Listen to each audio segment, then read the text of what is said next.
Redaksiyamıza daxil olan şikayətdə bildirilir ki, Şəmkir rayon Keçili kənd bələdiyyə sədri Əliyev Kamal Səyyad oğlu bələdiyyə sədri vəzifəsini layiqincə və vicdanla icra etmir.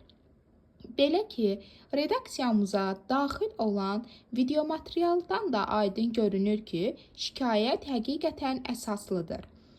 Daha açıq desək, Şəmkir rayon Keçili kənd bələdiyyə sədri Əliyev Kamal Səyadoğlu bələdiyyə sədri vəzifəsini icra edərkən yollara nəzarət olunmur.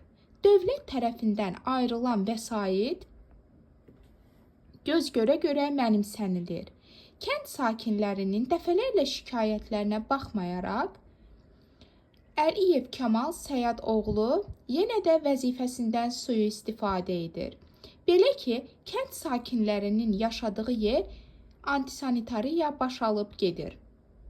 Maraqlıdır.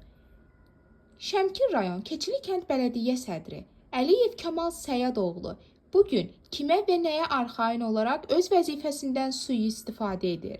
Dövlətə və dövlətçiliyimizə layiqli bir insan olmadığını sübuta yetirir.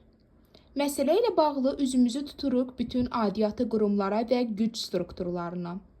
Dövlət tərəfindən ayrılan vəsaitin mənimsənilməsi yolunda öz vəzifəsindən sui-istifadə edən Əliyev Kamal Səyadoğlu barəsində lazımi araşdırılma aparılmalı və barəsində ciddi tədbirlər görülməlidir. Məsələ ilə bağlı araşdırmamız davam edir. Qarşı tərəfin mövqeyini dinləməyə hazırıq.